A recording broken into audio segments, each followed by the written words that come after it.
ಎಲ್ಲರಿಗೂ ನಮಸ್ಕಾರ. ನಿನ್ನೆ ಏಕನಾಥಿಯ ಕತೆ ಕೇಳಿದ್ರಿ. ನಿಜವಾಗ್ಲೂ ನಾನು ನಿಮಗೆ ಕತೆ ಹೇಳಬೇಕು ಅಂತ ಹೇಳ್ತಾ ಇಲ್ಲ, ನೀವು ದುರ್ಗಕ್ಕೆ ಹೋಗಲೇಬೇಕು, ಏಕನಾಥಿ ಮಾತಂಗಿಯ ದರ್ಶನ ಮಾಡಲೇಬೇಕು.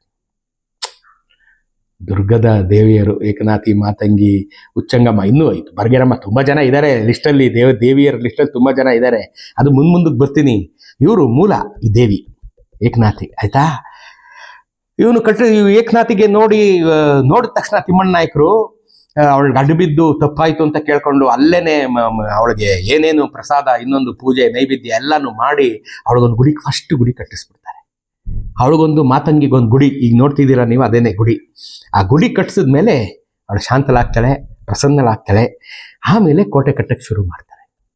ಕೋಟೆ ನಿಂತ್ಕೊಳ್ಳುತ್ತೆ. ಈ ಮಧ್ಯದಲ್ಲಿ ಈಗ ನಾನು ಆಗ್ಲೇ ಹೇಳಿದಾಗೆ ಸಾಲೋ ನರಸಿಂಹರಾಯರು ಇವ್ರಿಗೆ ದುರ್ಗದ ನಾಯಕತನವನ್ನು ಕೊಟ್ಟರಲ್ಲ, ನಾಯಕತನವನ್ನು ಕೊಟ್ಟ ಮೇಲೆ ಇವ್ರಿಗೆ ಪಟ್ಟಾಭಿಷೇಕ ಆಗ್ಬೇಕಲ್ಲ. ಪಟ್ಟಾಭಿಷೇಕ ಮಾಡ್ಕೊಂಡಂತ ದುರ್ಗದ ಮೂಲ ದೊರೆ ಮತಿ ತಿಮ್ಮಣ್ಣ ನಾಯಕರಿಂದ ಕೊನೆಯ ದೊರೆ ರಾಜ ವೀರಮದಕರಿ ನಾಯಕರವರೆಗೆ ಪಟ್ಟಾಭಿಷೇಕ ಮಾಡ್ಕೊಂಡಂತ ಪಟ್ಟಾಭಿಷೇಕದ ಪೀಠ ಇವತ್ತಿಗೂ ದುರ್ಗದಲ್ಲಿದೆ, ಸಂಪಿಗೆ ಸಿದ್ದೇಶ್ವರನ ಅಂಗಳದೊಳಗೆ. ನೀವು ದುರ್ಗಕ್ಕೆ ಹೋದಾಗ ನೋಡ್ಲೇಬೇಕಾದಂತ ಮತ್ತಷ್ಟು ದುರ್ಗನೇ ನೀವು 1 ತಿಂಗಳು ನೋಡ್ಬೇಕು. ಹೆಂಗೆ ನಾನು ಹಂಪಿನ 6 ತಿಂಗಳು ನೋಡಬೇಕು ಅಂತೀನೋ, ದುರ್ಗ 1 ತಿಂಗಳು ನೋಡ್ಬೇಕು. ನೀವು 1 ದಿನ 2 ದಿನದಲ್ಲಿ ದುರ್ಗ ನೋಡಕ್ಕಾಗಲ್ಲ. ಸಂಪಿಗೆ ಸಿದ್ದೇಶ್ವರ, ಬಾಳೆಕಾಯಿ ಸಿದ್ದೇಶ್ವರ, ನಲ್ಲಿಕಾಯಿ ಸಿದ್ದೇಶ್ವರ ಅಂತೆಲ್ಲ ದುರ್ಗದಲ್ಲಿದೆ. ಏನಿವೆಲ್ಲ? ಸಂಪಿಗೆ ಸಿದ್ಧ, ಬಾಳೆಕಾಯಿ ಸಿದ್ಧ, ನಲ್ಲಿಕಾಯಿ ಸಿದ್ಧ, ಇವರೆಲ್ಲ ರಸಾಸಿದ್ಧರು, ಕಾಪಾಲಿಕರು, ಅಘೋರಿಗಳು. ಸಾವಿರಾರು ವರ್ಷಗಳಿಂದ ದುರ್ಗದ ದುರ್ಗಮ ಕಾಡುಗಳಲ್ಲಿ ಇದ್ದುಕೊಂಡು ತಮ್ಮ ರಸವಿದ್ಯೆಯನ್ನ ಸಾಧನೆ ಮಾಡಿಕೊಳ್ಳಲಿಕ್ಕಾಗಿ ಅಲ್ಲಿ ಒಂದೊಂದು ಈಶ್ವರನನ್ನ ಸ್ಥಾಪನೆ ಮಾಡಿ ಅವನನ್ನು ಆರಾಧನೆ ಮಾಡಿ ತಂತ್ರವಿದ್ಯೆಗಳಿಂದ, ಮಂತ್ರವಿದ್ಯೆಗಳಿಂದ ರಸವಿದ್ಯೆಯನ್ನ ಕಲಿತು. ರಸವಿದ್ಯೆ ಅಂದ್ರೇನು? ಚಿನ್ನ ತಯಾರಿಸುವ ವಿದ್ಯೆ, ಅಲ್ಕೆಮಿ. ನೀವು ತುಮಕೂರು ದಾಟಿದ ಮೇಲೆ ಎಲ್ಲ ನಿಮಗೆ ಬೆಟ್ಟಗುಡ್ಡಗಳೇ, ಒಂದು ರೀತಿ ಭಯ ಹುಟ್ಟಿಸುವಂಥ ಬೆಟ್ಟಗುಡ್ಡಗಳು. ಎಲ್ಲ ಬೆಟ್ಟಗುಡ್ಡಗಳನ್ನು ಹತ್ತುವಾಗ ನಿಮಗೆ ಅಲ್ಲಲ್ಲಿ ನಿಮಗೆ ಒಳಕಲ್ಲು ಸಿಗುತ್ತೆ. ಒಳಕಲ್ಲು, ಚಟ್ನಿ ಆಡಿಸೋ ಒಳಕಲ್ಲು ಇಲ್ವೇನ್ರಿ? ಆ ಒಳಕಲ್ಲು ಸಿಗುತ್ತೆ. ಸಾಮಾನ್ಯವಾಗಿ ಏನು ಹೇಳ್ಬಿಡ್ತಾರೆ ಜನ, ಇದು ಸೈನಿಕರು, ಇವರು ಚಟ್ನಿ ಆಡಿಸೋ. ಸುಳ್ಳು. ಆ ಒಳಕಲ್ಲುಗಳು ಅಲ್ಲಿದ್ದಂಥ ಅಘೋರಿಗಳು, ಕಾಪಾಲಿಕರು, ರಸಾಸಿದ್ದರು ಹಲಬಗೆಯ ಸೊಪ್ಪುಗಳನ್ನು ಕಾಡಿನಲ್ಲಿ ಸಂಗ್ರಹಿಸಿ ಈ ಒಳಕಲ್ಗಾಕಿ ಕುಟ್ಟಿ ಕುಟ್ಟಿ ಕುಟ್ಟಿ ಅದನ್ನೆಲ್ಲ ಸೊಪ್ಪನ್ನು ಒಂದು ಮಾಡಿ ತಮ್ಮ ಪೈಪ್ನೊಳಗೆ ಹಾಕೊಂಡು ಭಂಗಿ ಹೊಡಿತಾ ಇದ್ರು. ಆ ಭಂಗಿ ಹೊಡೆದ ಮೇಲೆ ಬೀಳ್ತಾ ಇದ್ದಂಥ ಭಂಗಿಯ ಬೂದಿಯ ಚೂರು ಚಿನ್ನದ ಚೂರು. ಚಿನ್ನದ ಚೂರು ಕಣ್ರಿ, ಗೊತ್ತಾಯ್ತಾ? ಅದನ್ನೇ ರಸವಿದ್ಯೆ ಅನ್ನೋದು, ಅದನ್ನೇ ಇವರು ಆಲ್ಕೆಮಿ ಅನ್ನೋದು. ಈ ರಸವಿದ್ಯೆ ನಮ್ಮ ಹಿಮವದ್ ಗೋಪಾಲ ಸ್ವಾಮಿ ಬೆಟ್ಟದಲ್ಲೂ ನಡೆದಿತ್ತು. ಅದು ಮೈಸೂರು ಸೀರೀಸ್ ಬಂದಾಗ ಹೆಂಗೆ ರಸವಿದ್ಯೆಯಿಂದ ಮೈಸೂರು ಮಹಾರಾಜರಿಗೆ ಚಿನ್ನ ತೆಕ್ಕೊಟ್ರು ಅನ್ನೋದೊಂದು ರೋಚಕ ಕಥೆ ಇದೆ, ಅದನ್ನೆಲ್ಲ ಹೇಳ್ತೀನಿ. ಸಂಪಿಗೆ ಸಿದ್ದೇಶ್ವರ ಯಾಕಪ್ಪ ಅಂದ್ರೆ ಅಲ್ಲೊಂದು ಪುರಾತನವಾದಂಥ ಸಂಪಿಗೆ ಮರ ಇದೆ. ಬಹುಶಃ 3 ಶತಮಾನಗಳಿಗೂ ಹಳೆಯದಾದಂಥ ಸಂಪಿಗೆ ಮರ, 3-4 ಶತಮಾನಗಳಿಗೂ ಹಳೆಯದಾದಂಥ ಸಂಪಿಗೆ ಮರ ಅಲ್ಲಿದೆ. ಆ ಸಂಪಿಗೆ ಮರದ ಅಡಿಯಲ್ಲಿರತಕ್ಕಂಥ ಗುಹೆಯಲ್ಲಿರತಕ್ಕಂಥ ಈಶ್ವರನೇ ಸಂಪಿಗೆ ಸಿದ್ದೇಶ್ವರ. ರಸಾಸಿದ್ಧರ ಸ್ಥಾಪನೆ ಮಾಡದಂತ ಸಂಪಿಗೆ ಮರದ ಅಡಿಯಲ್ಲಿರ್ತಕ್ಕಂಥ ಸಿದ್ದೇಶ್ವರ ಸಂಪಿಗೆ ಸಿದ್ದೇಶ್ವರ. ಅಲ್ಲಿ ಹೋಗ್ಬಿಟ್ರೆ ನೀವು ಕಳೆದೋಗ್ಬಿಡ್ತೀರಾ. 1ನೇ ಬುಕ್ಕರಾಯನ ಮೂರ್ತಿಯು ಅದರೊಳಗಡೆನೆ ಇದೆ. ನಾನು ನಿಮ್ಮ ವಿಡಿಯೋದಲ್ಲಿ ಅದನ್ನು ತೋರಿಸಿದ್ದೀನಿ. ಈ ರಸಾಸಿದ್ಧರು ತಿಮ್ಮಣ್ಣ ನಾಯಕರಿಗೆ ಹರಿಸ್ತಾರೆ. ಕಾಲಕ್ಕೆ ಎಲ್ಲ ನಾಯಕ ಮನೆತನದ ಅರಸುಗಳಿಗೂ ಅವ್ರು ಹರಿಸ್ಕೊಂಡು ಬಂದಿದ್ದಾರೆ. ಈ ಸಂಪಿಗೆ ಸಿದ್ದೇಶ್ವರನ ಅಲ್ಲಿ ಪೂಜೆ ಮಾಡ್ತಿದ್ದಂಥ, ತಂತ್ರವಿದ್ಯೆಯನ್ನು ಸಾಧನೆ ಮಾಡ್ತಿದ್ದಂಥ, ತಪಸ್ ಮಾಡ್ತಿದ್ದಂಥ ಕಾಪಾಲಿಕರು, ರಸಾಸಿದ್ಧರು ತಿಮ್ಮಣ್ಣ ನಾಯಕರನ್ನ ಒಂದಿನ ಅಲ್ಲಿ ಬಂದಾಗ ಭೇಟಿಯಾಗಿ ಅವರನ್ನು ಹರಿಸಿ ಅವ್ರಿಗೊಂದಿಷ್ಟು ಆಶೀರ್ವಾದ ಮಾಡಿ ಒಂದಿಷ್ಟು ಹಣವನ್ನ, ಚಿನ್ನವನ್ನ ಕೊಡ್ತಾರೆ. ತಗೋ ಇದನ್ನ ತಿಮ್ಮಣ್ಣ ನಾಯಕ, ನೀನು ಪುರೋಭಿವೃದ್ಧಿಗಾಗಿ ಉಪಯೋಗಿಸ್ಕೊ. ಆಗ ಅದನ್ನು ಆಶೀರ್ವಾದ ರೂಪದಲ್ಲಿ ಪಡ್ಕೊಂಡಂಥ ತಿಮ್ಮಣ್ಣ ನಾಯಕರು ಆ ಸಂಪಿಗೆ ಸಿದ್ದೇಶ್ವರನ ಮುಂದೆ ಇದ್ದಂಥ ಒಂದು ಕಟ್ಟೆಯ ಮೇಲೆ ತಮ್ಮ ಪಟ್ಟಾಭಿಷೇಕವನ್ನು ಮಾಡಿಕೊಳ್ತಾರೆ.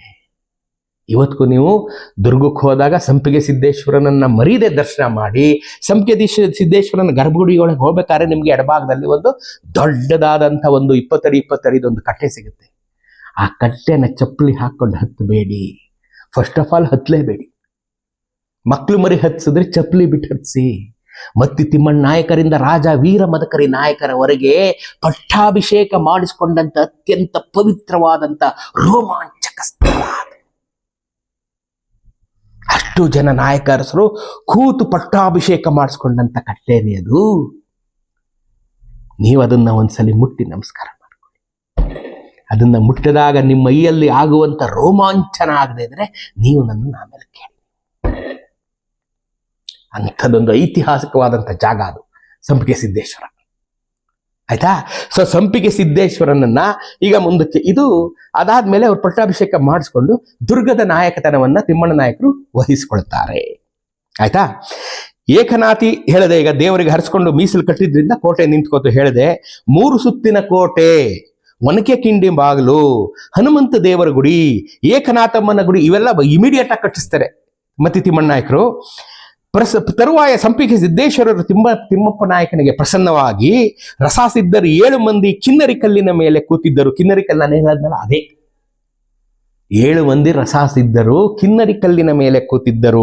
ದೊರೆಯು ಅವರ ದರ್ಶನವನ್ನ ಮಾಡಿ ನಮಸ್ಕಾರ ಮಾಡಲಾಗಿ, ಈ ಮಹಾತ್ಮರು, ಬಾರೈ ಮಗನೇ, ಮುಂದೆ ಈ ಸ್ಥಳದಲ್ಲಿ ನಿನಗೆ ಮಹಾಪದವಿ ಅಂತ ಬರುವುದು, ಅರಿತು ನಡೆದ 6 ಪಟ್ಟ, ಮರೆತು ನಡೆದ 3 ಪಟ್ಟ ಎಂದು ಹೇಳಿ ತಿಮ್ಮಣ್ಣ ನಾಯಕರಿಗೆ ದೆಸೆಗಟ್ಟಿನ ಧೂಳಿನ ಸಿದ್ಧ ಮೂಲಿಕೆ, ಕೈ ಅಂಬು ಇವುಗಳನ್ನು ಕೊಟ್ಟು ಸಂಪಿಗೆ ಸಿದ್ದೇಶ್ವರನ ಗುಡಿಗೆ ದೊರೆಯನ್ನು ಕರೆತಂದು ಈ ದೇವರ ವಿಷಯದಲ್ಲಿ ಭಕ್ತಿಯಿಂದ ಇರು ಎಂದು ಬುದ್ಧಿ ಹೇಳಿ ಹೊರಟು ಹೋದರಂತೆ.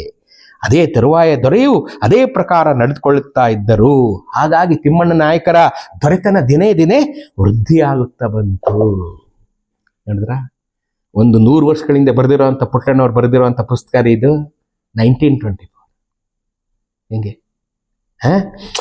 7 ಜನ ಆಗ ರಸಸಿದ್ದರು ಕಿನ್ನರಿ ಕಲ್ಲಿನ ಮೇಲೆ ಕೂತು ಮತ್ತಿ ತಿಮ್ಮಣ್ಣ ನಾಯಕರನ್ನು ಬರಮಾಡಿಕೊಂಡು ಅವ್ರಿಗೆ ಆಶೀರ್ವಾದ ಮಾಡಿ ಫಲತಾಂಬೂಲಗಳನ್ನು ಕೊಟ್ಟು ಹಣವನ್ನ ಚಿನ್ನವನ್ನ ಕೊಟ್ಟು ಅವ್ರಿಗೆ ಆಶೀರ್ವಾದ ಮಾಡಿ, ನೀನು ಈ ಸಂಪಿಗೆ ಸಿದ್ದೇಶ್ವರನಿಗೆ ನಿಷ್ಠೆಯಿಂದಿರು. ಯಾಕೆ ಆ ಮಾತು ಹೇಳಿದ್ರು? ಯಾಕೆಂದ್ರೆ ಅವರು ಶತಮಾನಗಳ ಕಾಲ ಅಲ್ಲಿ ತಂತ್ರ ಮಂತ್ರಗಳಿಂದ ಸಂಪಿಗೆ ಸಿದ್ದೇಶ್ವರನಿಗೆ ಶಕ್ತಿಯನ್ನ ತುಂಬಿದ್ರು. ಅರ್ಥ ಆಯ್ತಾ? ಯಾವತ್ತಿಗೂ ನೀವು ದೇವಸ್ಥಾನಗಳಿಗೆ ಹೋಗ್ತಿರಲ್ಲ, ಪುರಾತನವಾದಂಥ ದೇವಸ್ಥಾನಗಳಿಗೆ ಹೋಗ್ಬೇಕು ನೀವು. 500 ವರ್ಷ, 600 ವರ್ಷ, 1000, 1500 ವರ್ಷ ಆ ದೇವಸ್ಥಾನಗಳಿಗೆ ಹೋಗ್ಬೇಕು. ಯಾಕೆ ಹೇಳಿ? ಯಾಕೆಂದ್ರೆ 1,000, 1,500, 500 ವರ್ಷಗಳಿಂದ ಅಲ್ಲಿ ತಂತ್ರ ಮಂತ್ರ ಸಾಧನೆ, ಸಿದ್ಧರು, ಕಾಪಾಲಿಕರು, ಅಗೋರಿಗಳು ಇವರೆಲ್ಲ ಮಂತ್ರ ತಂತ್ರಗಳಿಂದ ದೇವರನ್ನ ಅತ್ಯಂತ ಶಕ್ತಿವಂತನನ್ನಾಗಿ ಮಾಡಿರ್ತಾರೆ. ತಮ್ಮೆಲ್ಲ ತಪಶಕ್ತಿಯನ್ನ ದೇವರಿಗೆ ತುಂಬಿರ್ತಾರೆ.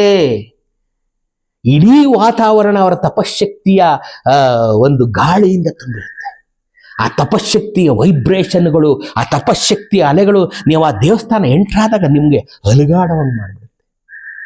ಅದಕ್ಕೆ ದೇವಸ್ಥಾನಕ್ಕೆ ಹೋದ್ರೆ ಒಂದು 10 ನಿಮಿಷ ಕೂತ್ಕೋಬೇಕು ಅನ್ನೋದು, ಇದು ನಿಮ್ಮೊಳಗೂ ಬರಲಿ ಒಂದು ಸ್ವಲ್ಪ ಅಂತ. ಅರ್ಥ ಆಯ್ತಾ? ಸುಮ್ಮನಿಂಗ್ ಹೋಗಿ ನೋಡ್ಕೊಂಡು ತಕ್ಷಣ ಈಚೆ ಬಂದ್ಬಿಟ್ಟು ಅಲ್ಲೋಗಿ ಬೋಂಡಾಟ್ ಬಜ್ಜಿ ಅಂಗಡಿಗೆ ಹೋಗೋದಲ್ಲ. ಹೋಗಿ ದೇವಸ್ಥಾನದಲ್ಲಿ ನೀವೇನು ಮಂತ್ರ ಗಿಂತ್ರ ಏನು ಹೇಳದೇ ಬೇಕಾಗಲ್ಲ, ಗೊತ್ತೋ ಗೊತ್ತಿಲ್ವೋ, ಹೋಗಿ ಅಲ್ಲೇ ಒಂದು ಸ್ವಲ್ಪ ಹೊತ್ತು ಕೂತಿರ್ಬೇಕು. ಇಂಥ ಹಳೆ ದೇವಸ್ಥಾನಗಳಲ್ಲಿ ಆ ದೇವ್ರ ಧ್ಯಾನ ಮಾಡ್ಕೊಂಡು ಕೂತಿರ್ಬೇಕು. ಆಗ ನಿಮಗೆ ಬಂದಂಥ ಕಷ್ಟಗಳು, ನಿಮ್ಮ ದೇಹಾರೋಗ್ಯ ಎಲ್ಲ ತಂತಾನೆ ಉನ್ನತಿ ಹೊರಟಾಗುತ್ತೆ. ದುರ್ಗಕ್ಕೆ ಹೋದಾಗ ಸಂಪಿಗೆ ಸಿದ್ದೇಶ್ವರನ್ ನೋಡೋದನ್ನ ಮರಿಬೇಡಿ. ಗೊತ್ತಾಯ್ತಾ? ಬಾಳೆಕಾಯಿ ಸಿದ್ದಪ್ಪನ ನೀವು ಆಗಾಗ ನೋಡ್ಬೋದು. ಯಾಕೆಂದ್ರೆ ಈಗ ನೀರು ಬಂದ್ಬಿಟ್ಟು ತಿಮ್ಮಣ್ಣ ನಾಯಕರ ಕೆರೆಯಲ್ಲಿ ಸಂಪೂರ್ಣ ನೀರು ತುಂಬಬೇಕು. ಈಗ ಬಾಳೆಕಾಯಿ ಸಿದ್ದಪ್ಪನ್ ಹೋಗಕ್ಕಾಗುತ್ತಾ ಇಲ್ಲೋ ಗೊತ್ತಿಲ್ಲ. ಒಂದೊಂದ್ಸಾರಿ ಬೇಸಿಗೆ ಬಂದ್ರೆ ನೀರು ಇಳಿದು ಬಿಡುತ್ತೆ. ನೀರು ಇಳಿದು ಸ್ವಲ್ಪ ಆ ಕಡೆ ಹೋದಾಗ ನೀವು ಈ ಕಡೆಯಿಂದ ನಡ್ಕೊಂಡು ಹೋಗ್ಬೋದು. ಆಗ ಹೋದ್ರೆ ಅಲ್ಲಿ ಒಂದು ಗುಹೆ ಸ್ವಲ್ಪ ಹಿಂಗೆ ತೆಳ್ಕೊಂಡು ಒಳಗಡೆ ಹೋದ್ರೆ ಅಲ್ಲಿ ಬಾಳೆಕಾಯಿ ಸಿದ್ದಪ್ಪ ಸಿಗ್ತಾನೆ. ನೆಲ್ಲಿಕಾಯಿ ಸಿದ್ದಪ್ಪ ಮೇಲಿದ್ದಾನೆ, ಅವನು ನೆಲ್ಲಿಕಾಯೇ ಗಾತ್ರದವನು. ಬಹಳ ರೋಚಕ ಕಥೆಗಳು. ದುರ್ಗಾ ಅಂದ್ರೆ ನಿಮಗೆ ಬಹಳ ರೋಚಕ ಕಥೆಗಳು. ಯಾವ ಪುಣ್ಯವಂತನ ಅಭಿವೃದ್ಧಿಯನ್ನು, ಯಾವ ದೊಡ್ಡ ರಾಜ್ಯದ ಮೂಲಕ ಏಳಿಗೆಯ ಮೂಲವನ್ನು ವಿಚಾರಿಸಿಕೊಂಡು ಹೋದಾಗ್ಯೂ ಆಯಾ ದೊರೆಗಳ ಆದಿಪುರುಷರುಗಳಲ್ಲಿ ವಿಶೇಷವಾದ ದೈವ ಭಕ್ತಿಯು, ಯಾವುದಾದರೂ ಒಂದು ವಿಧವಾದ ಮಹತ್ತುಳ್ಳ ಸಿದ್ಧರ ಕೃಪೆಯು ಇತ್ತೆಂದಲೂ ಈ ಮೂಲಕ ಮಹತ್ ಕಾರ್ಯಗಳನ್ನು ಜರುಗಿಸುವ ಸಾಮರ್ಥ್ಯವು ಅಂತ 3 ಪುರುಷಗಳಲ್ಲಿ ಹುಟ್ಟಿದ್ದು ಅಮಾನುಷ ಚೈತನ್ಯದ ವ್ಯಾಪಾರವೆಂತಲೂ ಹೇಳುವುದು ಎಲ್ಲ ಚರಿತ್ರಕರ್ತರುಗಳ ಅನುಭವಕ್ಕೆ ಬಂದಂತ ವೇದ್ಯವಾದ ವಿಚಾರವಾಗಿದೆ. ಗೊತ್ತಾಯ್ತೇನ್ರಿ? ಯಾವುದೇ ಒಂದು ಸಂಸ್ಥಾನದ ಮೂಲ ಪುರುಷಕ್ಕೆ ದೈವಿ ಅನುಗ್ರಹ, ಸಿದ್ಧರ ಅನುಗ್ರಹ, ಕಾಪಾಲಿಕರ ಅನುಗ್ರಹ, ಗೋರಿಗಳ, ದೇವರುಗಳ, ದೇವಿಯರ, ಏಕನಾಥಿ, ಮಾತಂಗಿ ಇವರೆಲ್ಲ ಯಾರು? ಸಿದ್ಧರು ಇವರೆಲ್ಲ ಯಾರು? ಇವರೆಲ್ಲ ಸೇರಿ ದುರ್ಗದ ಮೂಲ ಪುರುಷ ಮತ್ತಿ ತಿಮ್ಮಣ್ಣ ನಾಯಕರನ್ನು ಹರಿಸಿದವರು.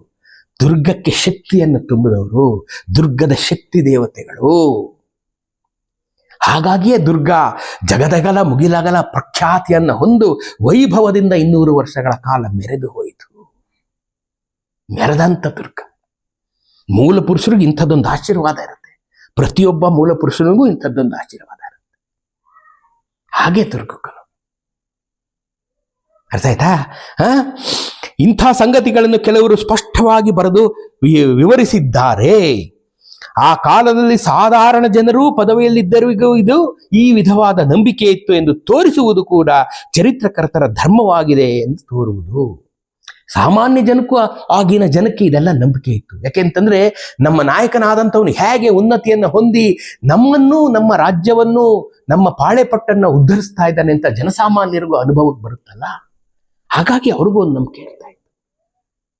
ನೋಡ್ರಿ, ನಾಯಕರ ಕಾಲದಲ್ಲಿ, ಮತ್ತಿ ತಿಮ್ಮಣ್ಣ ನಾಯಕರ ಕಾಲದಲ್ಲಿ ದುರ್ಗದಲ್ಲಿದ್ದಂಥ ಜನ ಎಂತಹ ಪುಣ್ಯವಂತರು ನೋಡ್ರಿ, ಅಲ್ವೇನ್ರಿ? ಎಲ್ಲ ನೇರವಾಗಿ ದೇವಿಯರ ರಸಸಿದ್ಧರ ಅನುಗ್ರಹಕ್ಕೆ ಪಾತ್ರರಾದಂಥ ಜನ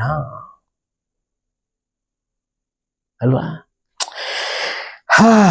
ಈಗ ನೋಡಿ, ಇದೆಲ್ಲ ಆಗಿ ಇವರು ಉನ್ನತಿಯನ್ನ ಹೊಂದಿ ತಿಮ್ಮಣ್ಣ ನಾಯಕರು, ಮತ್ತಿ ತಿಮ್ಮಣ್ಣ ನಾಯಕರು ಅವರ ಕೀರ್ತಿ ಸುತ್ತಮುತ್ತಲೆಲ್ಲ ಹರಡಿ ನಿಂತಂತ ಕಾಲಕ್ಕೆ 3 ಸುತ್ತಿನ ಕೋಟೆಯನ್ನ, ಬಾಗಿಲುಗಳನ್ನ, ದೇವಸ್ಥಾನಗಳನ್ನೆಲ್ಲ ಕಟ್ಟಿ ಒಂದು ರಾಜ್ಯವನ್ನ ಸೆಟ್ ಮಾಡುವಂತ ಕಾಲಕ್ಕೆ ವಿರೂಪಾಕ್ಷ ಜೋಯಿಸರು ಒಂದಿನ ಬಂದು ಇವರನ್ನ ನೋಡ್ತಾರೆ. ಯಾರನ್ನ? ತಿಮ್ಮಣ್ಣ ನಾಯಕರನ್ನ ನೋಡ್ತಾರೆ. ವಿರೂಪಾಕ್ಷ ಜೋಯಿಸರು ಮತ್ತಿ ತಿಮ್ಮಣ್ಣ ನಾಯಕರನ್ನ ಬಾಲ್ಯದಿಂದ ಕಂಡವರಲ್ವೇ. ಅದನ್ನ ಹೇಳ್ತಾರೆ, ಅವರು ನಮ್ಮ ಹಿರಿಯರಾದಿಯಾಗಿ ನಮ್ಮನ್ನೆಲ್ಲ ನೀವು ಸಂರಕ್ಷಣೆ ಮಾಡಿದಿರಿ ನಾಯಕರೇ, ಮುಂದೆ ನಮ್ಮ ಮಕ್ಕಳು ಸಹ ಬದುಕಿಕೊಳ್ಳಲು ಹರಿಯದ ಹಚ್ಚಡ, ಮುರಿಯದ ಒಡವೆ ಮಾಡಿಸ್ಕೊಡ್ಬೇಕು ಅಂತ ಕೇಳ್ತಾರೆ. ಯಶಾನೆಯಿಂದ ನೋಡಿ ಕೇಳೋದು, ಹರಿಯದ ಹಚ್ಚಡ, ಮುರಿಯದ ಒಡವೆ. ಹರಿಯದ ಹಚ್ಚಡ ಅಂದ್ರೆ ಹರಿಯದ ಬಟ್ಟೆ ಅಂತನೂ ಆಗುತ್ತೆ, ಅದು ಸೌದು ಹೋಗದೆ ಚಪ್ಪಲಿ ಅಂತನೂ ಆಗುತ್ತೆ. ಮುರಿಯದ ಒಡವೆ ಯಾವುದಪ್ಪ ಅಂದ್ರೆ ಎಂದಿಗೂ ಕರಗದಂಥದ್ದು, ನಮಗೆ ನಮ್ಮ ಮಕ್ಕಳು, ಮೊಮ್ಮಕ್ಕಳು, ಮರಿಮಕ್ಕಳಾದಿಯಾಗಿ ನಮಗೊಂದು ಸಂಪಾದನೆಯ ಮಾರ್ಗ ಅಂಥದ್ದೊಂದು ಹುಡುಕೊಡಿ, ನಮಗೆ ಮಾಡಿಕೊಡಿ ಅಂತ ಕೇಳೋವಂಥದ್ದು ಇದ್ರ ಭಾವಾರ್ಥ. ಹರಿಯದ ಹಚ್ಚಡ, ಮುರಿಯದ ಒಡವೆ ಕೊಡಿ ಅಂತಂದ್ರೆ ನಮಗೆ ಅನುಗಾಲವೂ ನಮ್ಮ ವಂಶ ಪಾರಂಪರ್ಯವಾಗಿ ನಮಗೊಂದು ಸಂಪಾದನೆಗೆ ಮಾರ್ಗ ಹುಡುಕೊಡಿ ಅಂತ ಕೇಳೋವಂಥ ಕಾಲಕ್ಕೆ ಎಂಬುದೊಂದು ಉದ್ಯೋಗವನ್ನ ಪಾಲಿಸಬೇಕು ಎಂದು ಮತ್ತಿ ತಿಮ್ಮಣ್ಣ ನಾಯಕರಿಗೆ ಅರಿಕೆ ಮಾಡಿದಾಗ ಇದು ದೊರೆಯ ಚಿತ್ತಕ್ಕೆ ಬಂದು ಅವರು ಲಿಂಗದಹಳ್ಳಿ ಪಟ್ಟಕ್ಕೆ 16 ಗ್ರಾಮದ ಶಾನುಭೋಗತನಕ್ಕೆ ಪರಶುರಾಮಪ್ಪನನ್ನು ನೇಮಿಸಿ ಆಯಾ ಗ್ರಾಮದ ಗೌಡ, ತಳವಾರ ಮುಂತಾದ ಆಯಗಾರರನ್ನು, ಕೈವಾಡಗಾರರನ್ನು ಕರೆಯಿಸಿ ಅವರ ಪಟ್ಟಡಿಯ ಶಾನುಭೋಗತನಕ್ಕೆ ಪರಶುರಾಮಪ್ಪ ಮಕ್ಕಳು ಯಲ್ಲಪ್ಪ, ಭೂನಪ್ಪ ಇವರಿಗೆ ನಿರೂಪ ಕೊಡಿಸಿ ಅಂತ ಹೇಳಿ ಅರಮನೆ ಕೆಲಸ, ಸ್ಥಳ, ಮನೆ ಸಾಗು, ಸಂತು, ಎತ್ತೋಳಿ ಮುಂತಾದ ಕೆಲಸಗಳನ್ನು ಮಾಡುತ್ತಾ ಶಾನುಭೋಗರ ಸಮ್ಮತಿಯಿಂದ ನಡೆದುಕೊಳ್ಳತಕ್ಕದ್ದೆಂದು ಅಂತ ಹೇಳಿ ಅವರಿಗೆ ಸಲ್ಲಬೇಕಾದ ಮರ್ಯಾದೆಯನ್ನು ಸಲ್ಲಿಸಿ ಅವರಿಗೆ ಒಂದೊಂದು ಗ್ರಾಮದಲ್ಲಿ ಏನೇನು ಕೊಡಬೇಕು ಅಂತ ಇರ್ತಲ್ಲ, ಒಂದು ಹೊಲ, ಒಂದು ಕೆರೆ ಹಿಂದಲ ಗದ್ದೆ, ಒಂದು ತೋಟ, 2 ಎತ್ತಿನ ಗಳ, ಒಂದು 5 ಕೊಳಗ ಭತ್ತ, ಹೀಗೆ ಒಂದು ಲಿಸ್ಟೇ ಕೊಟ್ಟಿದ್ದಾರೆ ಏನೇನು ಕೊಡಬೇಕು. ಆಮೇಲೆ ರೈತರು ತರುವ ಕಂದಾಯಕ್ಕೆ ದುರ್ಗಿ ವರಹ 1, ರುಸುಮು 1, ಜಾಡರ ಮರಗಕ್ಕೆ 1 ಕಾಸು, ಅಂಗಡಿ ಒಂದಕ್ಕೆ 1 ದುಗ್ಗಾಣಿ. ನೋಡ್ರಿ, ದುಡ್ಡು ದುಗ್ಗಾಣಿ ಅಂತೀವಲ್ಲ, ದುಗ್ಗಾಣಿ ಅನ್ನೋದು ಒಂದು ವರಹ. ಆಗ ಒಂದು ವ್ಯಾಲ್ಯೂ ಇದ್ದಂಥ ಮನಿ ಆಗಿತ್ತು. 1 ದುಗ್ಗಾಣಿ, ಆ 1 ದುಗ್ಗಾಣಿ ತೂಕ ಅಡಿಕೆ, 10 ವಿಳ್ಳೆದೆಲೆ, ಗೊಲ್ಲರಹಟ್ಟಿ ಒಂದಕ್ಕೆ, ವರ್ಷ ಒಂದಕ್ಕೆ 1 ಕುರಿ, ಆಮೇಲೆ ಮತ್ತು ಹಗಸರು ಹಳದಿ ಸೀರೆ ಮುಂಟಾಗಿ ನಡೆಸ್ಕೊಳ್ಳಬೇಕೆಂದು ದೊರೆಯು ಅಪ್ಪಣೆ ಮಾಡಿದರು. ಇದನ್ನು ಬರ್ಸ್ಕೊಟ್ಟಂತ ಒಂದು ಶಾಸನನೂ ಇದೆ, ಒಂದು ಶಾಸನ ಸಹ ಇದೆ. ಅಂದ್ರೆ ಇಷ್ಟು ಗ್ರಾಮಗಳ ಜನ ಇವ್ರಿಗೆ ಏನೇನು ಕೊಡಬೇಕು ಶಾನುಭೋಗತನ ಮಾಡಿದ್ದಕ್ಕೆ, ಇವ್ರಿಗೆ ಕನ್ಸಲ್ಟೆಂಟಿ ಫೀಸ್, ಸಂಬಳ ದೊರೆ ಫಿಕ್ಸ್ ಮಾಡ್ಬಿಡ್ತಾರೆ ತಿಮ್ಮಣ್ಣ ನಾಯಕರು. ಸೊ ಅವ್ರು ಮುಂದಾಗಿ ನೀವು ಇದನ್ನೆಲ್ಲ ನಡ್ಸ್ಕೊಂಡು ಹೋಗ್ರಿ,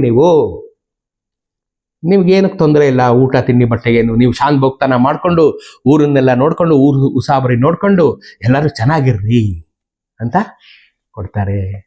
ನೋಡ್ರಿ, ಹರಿಯದ ಹಚ್ಚಡ, ಮುರಿಯದ ಒಡವೆ. ಆಯ್ತಾ? ನೀವು ನಮ್ಮ ಹಿರಿಯರ ದಿವಸಾರಭ್ಯ ನಮ್ಮ ಮನೆತನವನ್ನು ಹೊಂದಿ ಬಂದವರಾದ ಕಾರಣ ಧರ್ಮಪೂರ್ವಕವಾಗಿ ವಂಶ ಪಾರಂಪರ್ಯವಾಗಿ ಸಂರಕ್ಷಣಾರ್ಥವಾಗಿ ಲಿಂಗದಹಳ್ಳಿಯ ಪಟ್ಟಣದ ಶಾನುಭೋಗತನವನ್ನು ಧಾರಾಪೂರ್ವಕವಾಗಿ ನಿಮಗೆ ಅಪ್ಪಣೆ ಕೊಡಿಸಿದ್ದೇವೆ.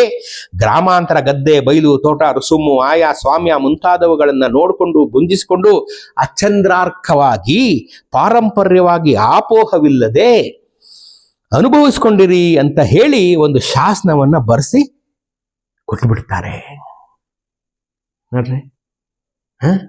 ಇದು ನಂಬಿದವರನ್ನ ನೋಡ್ಕೊಳ್ತಿದ್ದಂತ ನಾಯಕರು ನೋಡ್ಕೊಳ್ತಿದ್ದಂತ ರೀತಿ ಅಲ್ವಾ. ಕರಿ ಜೋಯಿಸ ವಿರೂಪಾಕ್ಷ ಜೋಯಿಸರು ಇವರು ತಂದೆ ಕಾಲಕ್ಕೆ ವಿರೂಪಾಕ್ಷ ದೇವಸ್ಥಾನವನ್ನು ಬಿಟ್ಟು ಇವರು ಹಿಂದೆ ಬರಲಾಗಿ ಕರಿ ಜೋಯಿಸರನ್ನ ವಿರೂಪಾಕ್ಷ ಜೋಯಿಸರನ್ನ ನೋಡಿಕೊಂಡು ಅವರನ್ನು ಚೆನ್ನಾಗಿ ನೋಡಿಕೊಂಡು ಅವ್ರ ಮಕ್ಕಳನ್ನೂ ಚೆನ್ನಾಗಿ ನೋಡಿಕೊಂಡು ಅವರ ಇಡೀ ವಂಶವನ್ನೆಲ್ಲ ನೋಡ್ಕೊಂಡಂತ ಕೀರ್ತಿ ಮತ್ತೆ ತಿಮ್ಮಣ್ಣ ನಾಯಕರಿಗೆ ಸಲ್ಲುತ್ತೆ ಅಲ್ವಾ. ಆದರೆ every day has A night, ಪ್ರತಿಯೊಂದು ಬೆಳಗಿಗೂ ಒಂದು ಸಂಜೆ ಇರುತ್ತೆ. ಹಾಗೆ ಮತ್ತೆ ತಿಮ್ಮಣ್ಣ ನಾಯಕರ ಬದುಕಿನಲ್ಲೂ ಒಂದು ಸಂಜೆ ಬರುತ್ತೆ.